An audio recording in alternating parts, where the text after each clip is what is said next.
guys, so yes, labor and delivery story. I know some of my friends and families have been waiting for this vlog and well, this story.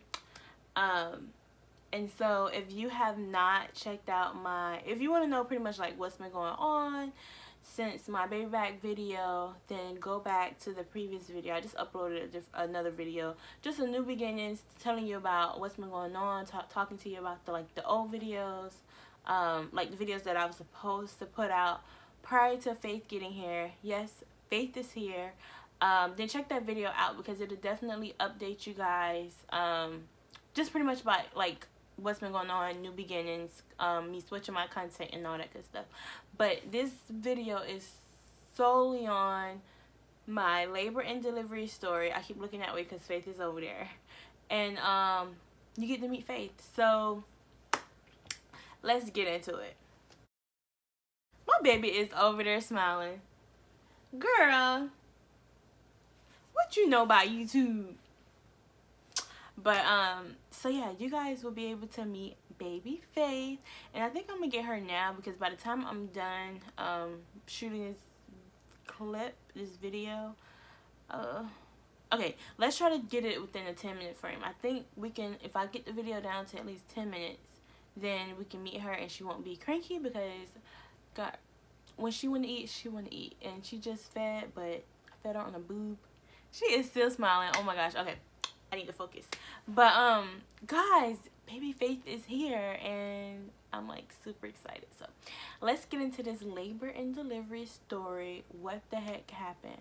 Okay, so you guys already know the last video I posted was my baby back video, and I just turned 36 weeks that day. That was a Tuesday. And so on Saturday, Faith came. No, Friday my water broke. So August 5th, I shot the video, and August 9th, my water broke. So I was just chilling on the couch. It was around 3 o'clock. Let's just say like around 2:45. I was eating some dessert, some ice cream or whatever, and I heard my dog in his room. His room is the laundry room.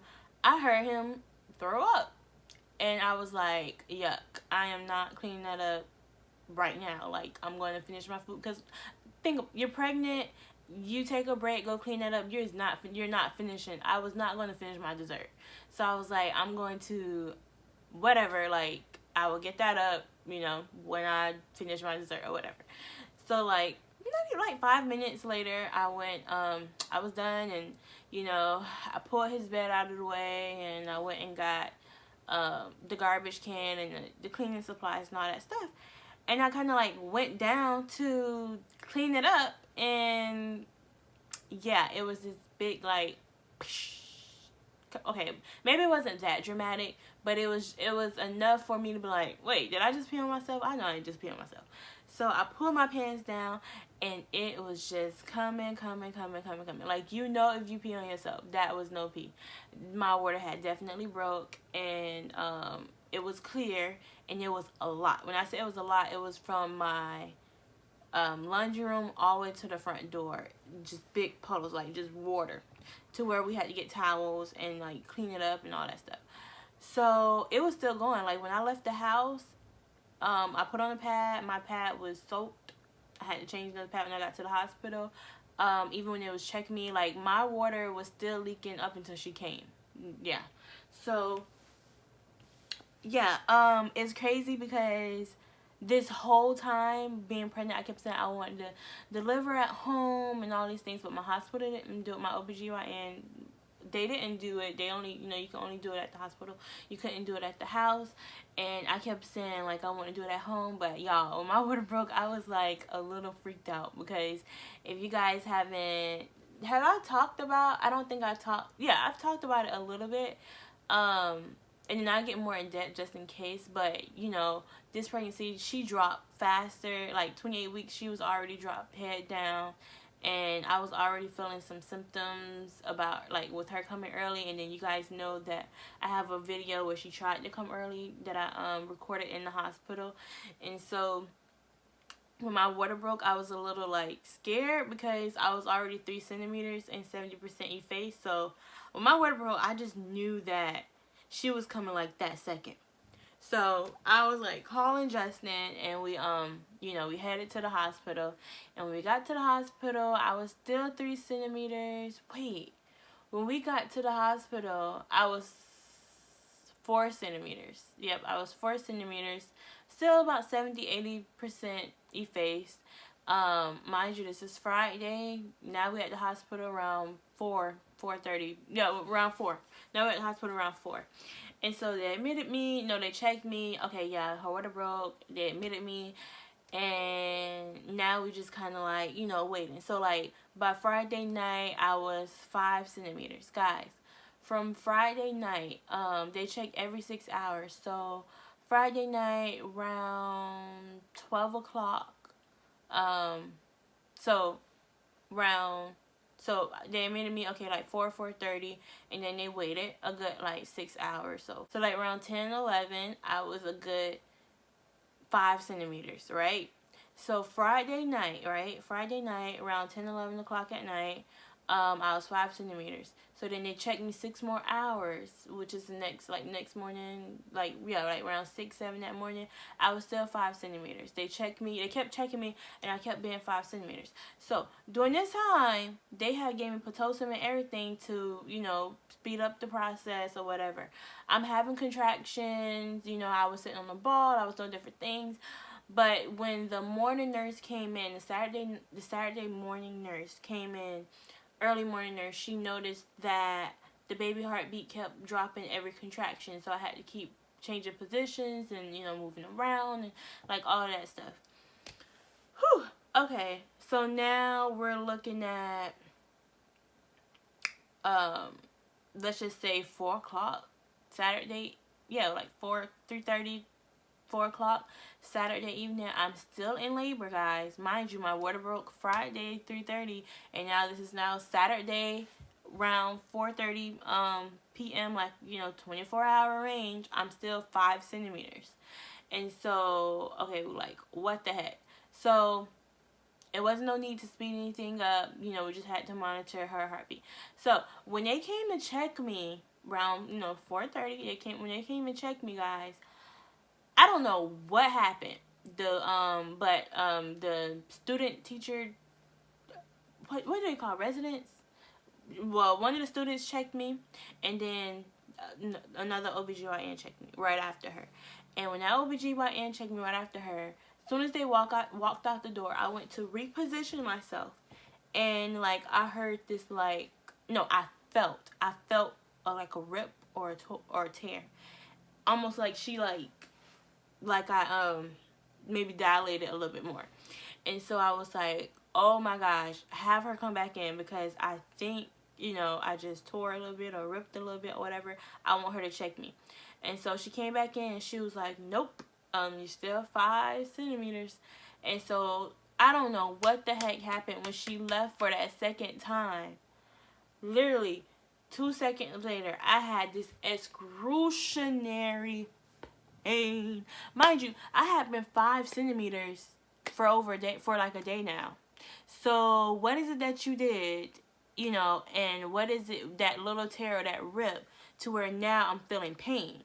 So it's not like, I was 6 centimeters, 7 centimeters or whatever, and then, the pain came. No, I was still 5 centimeters. You checked me, something happened, and all of a sudden this pain started coming. So like I said, I don't know what happened, but from that check, it was like excruciating pain. It was excruciating pain. And so they was coming like every 5 minutes. Mind you, this whole time my contractions have been coming every 5 to 6 minutes. So I'm like, oh, y'all, I'm feeling it now. I'm feeling it now. Because before, yeah, I was having contractions, but I could deal with it. That pain right there, I could deal with it, but it was like excruciating. And when you have already been laboring for like 24 plus hours, and your baby heartbeat is going, like, you're tired. You get what I'm saying? Like, I was too tired to try to find any type of energy to like really like what I want to say, like, take the pain or whatever. So that lady said, "Do you want an epidural?" Yes. Like, give me the medicine. I want it now because I am tired. Like, I'm sleepy. I'm tired. I'm too tired for this pain. I'm too sleepy for this pain. I'm like done for this pain. Yes. My baby is stressed out. Her heartbeat. You want me to keep changing positions every 5 seconds? No. That's not happening. Nope. So I'm like, praying. I'm like, Lord, like, I need this medicine. So the lady walk out the room and she come back in and says, "Ma'am, I'm sorry, but the doctor, the anesthesiologist, the guy that handles the, epidural, the medicines or whatever, he's in the emergency C-section right now, or preparing for an emergency section or whatever. And the other doctors are on the first floor, they're occupied or whatever." Pretty much, she said that nobody was going to be able to give me any medicine. It would take like an hour or hour and a half before I get anything. And so she just gave me I don't want to say the basic medication, but just it wasn't epidural, it was something else that they give you to, supposed to like make it a little less painful. But guys, it was still like up there, and but it helped a little bit. So I pretty much went an hour in pain until the guy came, and yeah, I got that epidural, and the girl was good. Like, whew. So I even had to ask my husband the other day, like, what happened when I got that? Like, did I go to sleep? Because it became such a blur. Like, I couldn't believe that I was in labor for so long. I'm like, what did we do for 30 hours? You get what I'm saying? Like, I didn't even remember what we did. Because by this time, now it's like,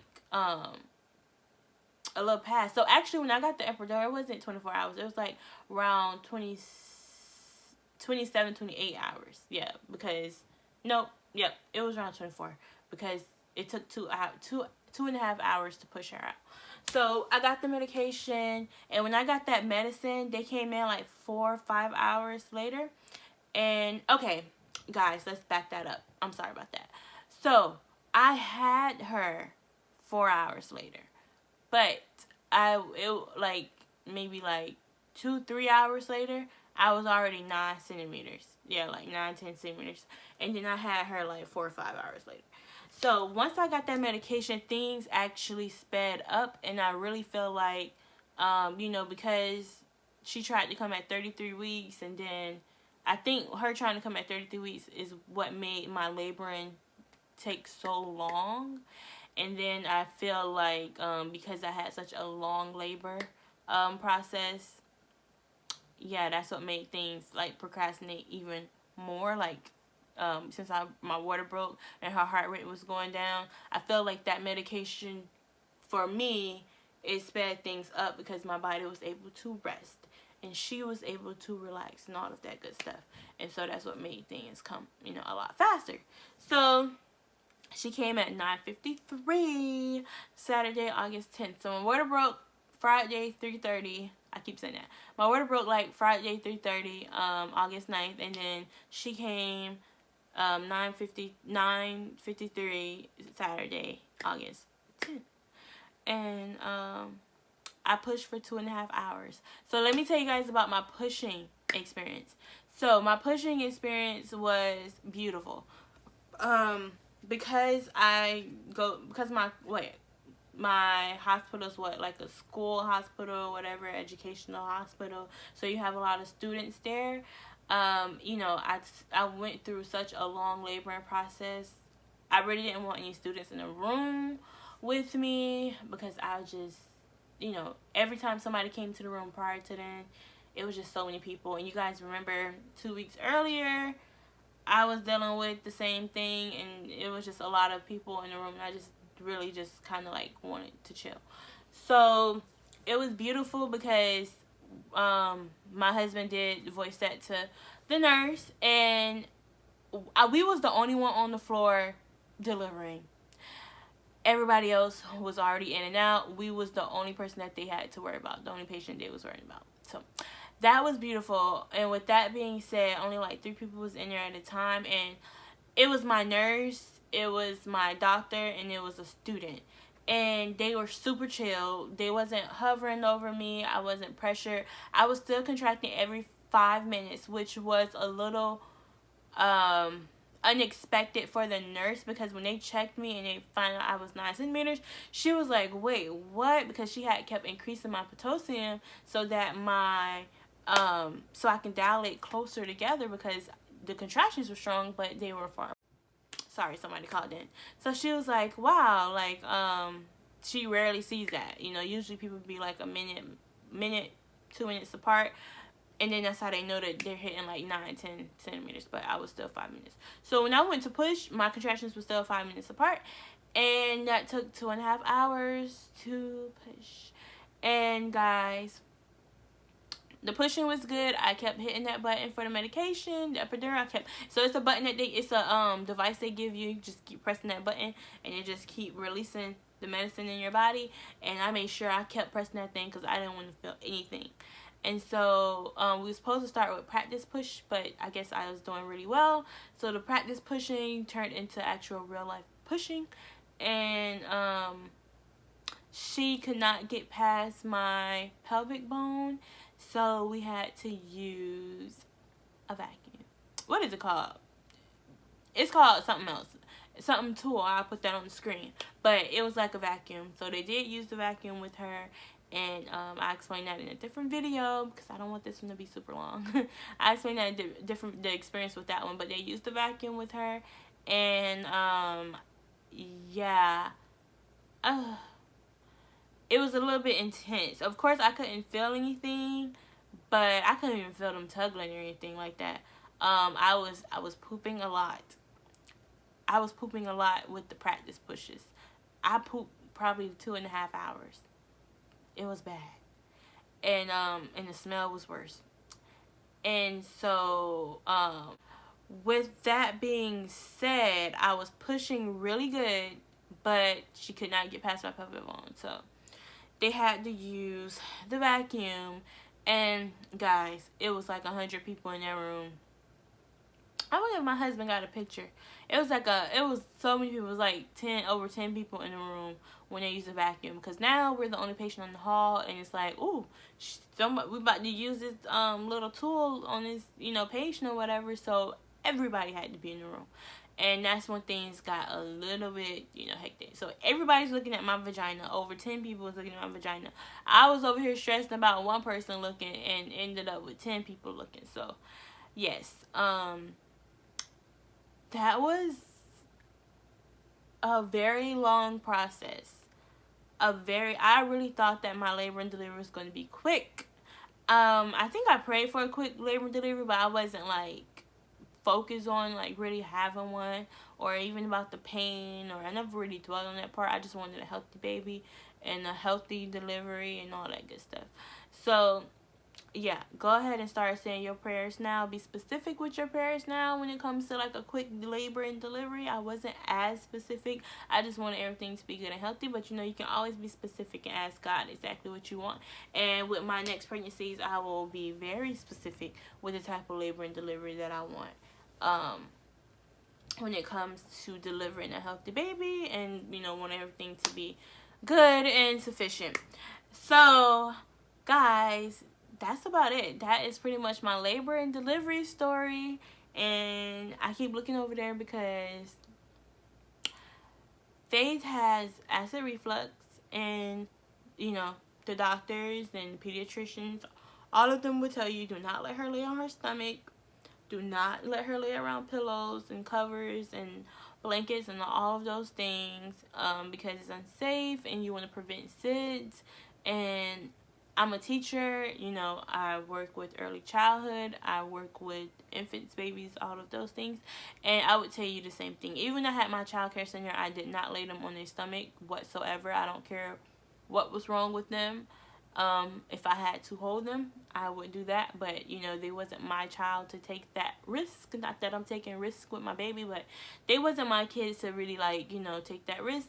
But with her, she definitely is laying on her stomach so that I can get things done around the house. I have a monitor, I have a camera, and her 1 month update video will be coming soon. So I will explain how she is holding her head up, she is turning her head, she is rolling. So yes, that's why I have to keep a good eye on her.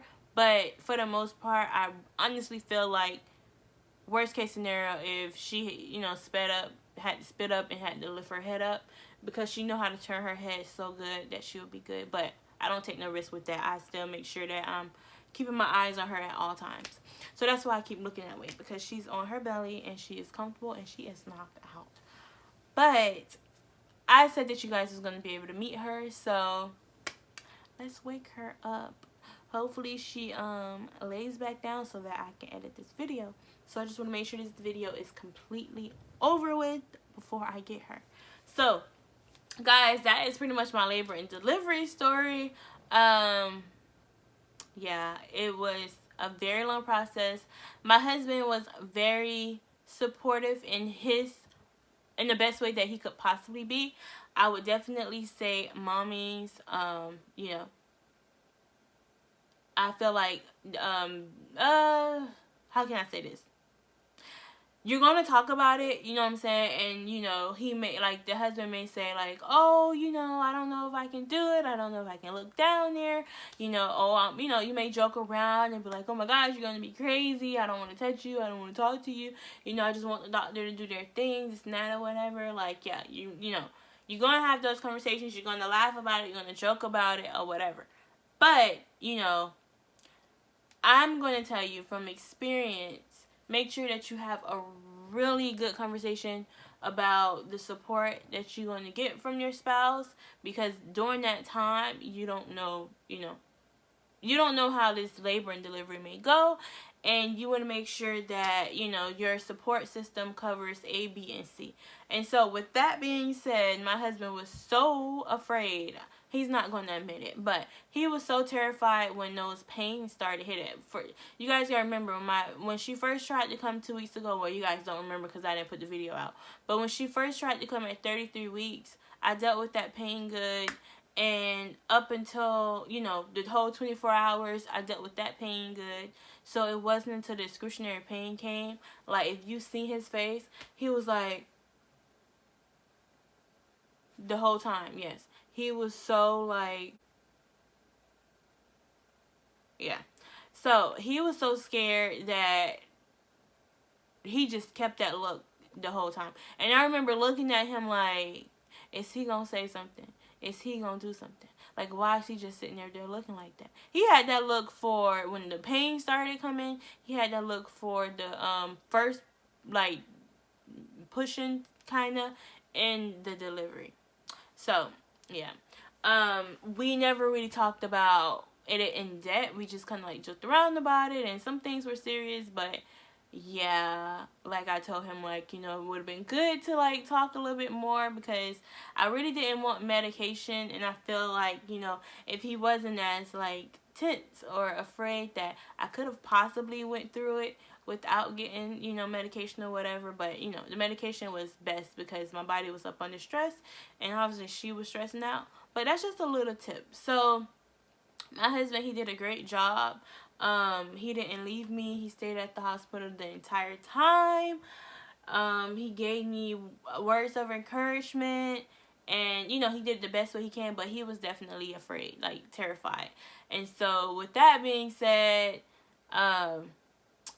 yeah, when it came to that medication, it was nothing for me to get it. So I guess what I'm trying to say is, if you are not trying to get medication whatsoever, regardless stress level or not, make sure you communicate that with your support system. It don't have to be your husband. It can be anybody that's going to be there with you, or it could be your husband plus somebody else. Whoever's going to be there as your support system.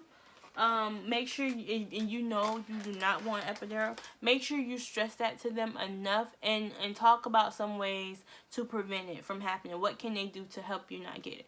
Because yeah, once I wanted that medication, my husband was like, "You want the medication?" Like, I think he was the first person to ask me, and then the doctor came and asked me, because he did not want to see me in pain. He couldn't take it, and I understand that. So, but I look back at it and was like, wow, I could have went a couple more hours. But honestly, I feel like those hours went by super fast, because like I said, my body was up under stress, so that's why I went by fast. Not saying that, oh, if I actually waited 4 more hours without it, she was going to come. No, she probably came because my body was no longer under stress.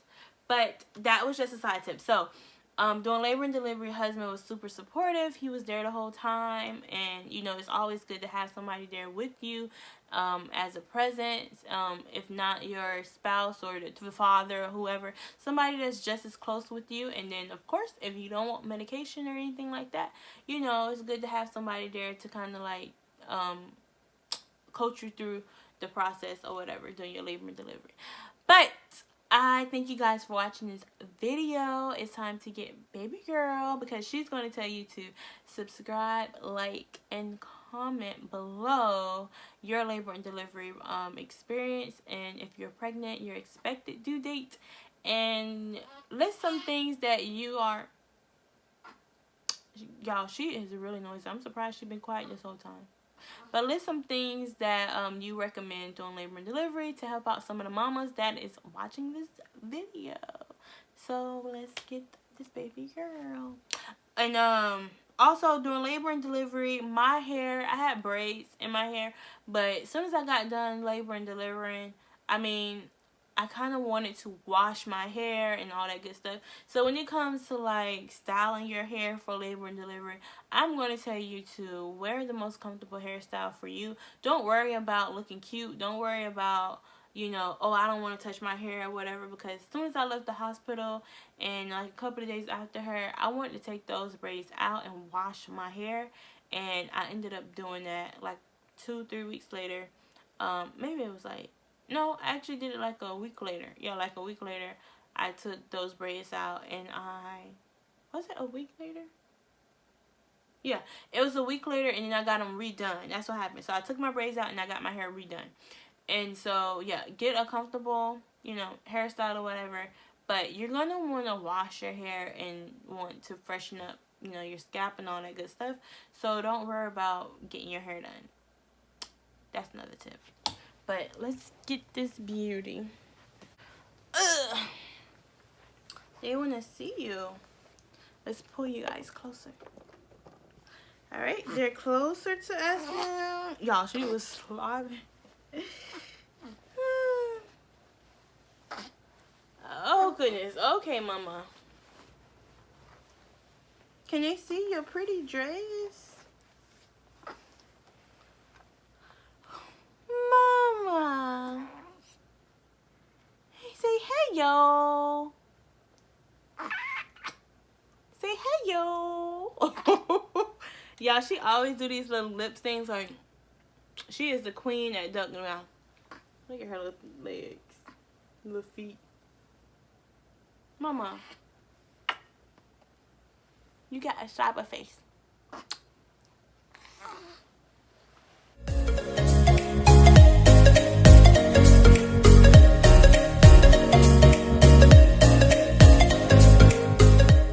She is so lazy.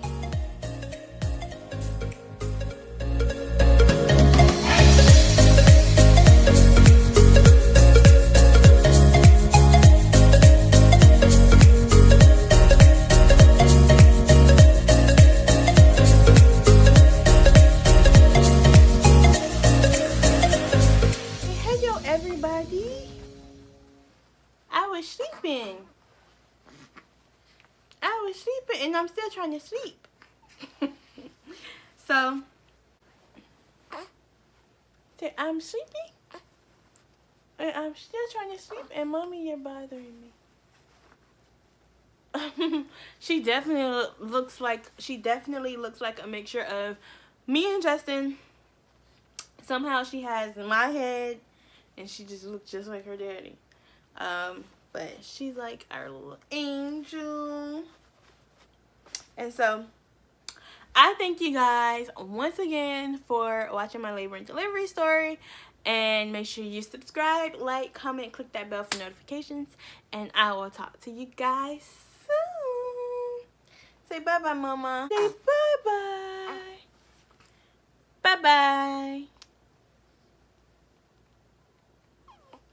So cute.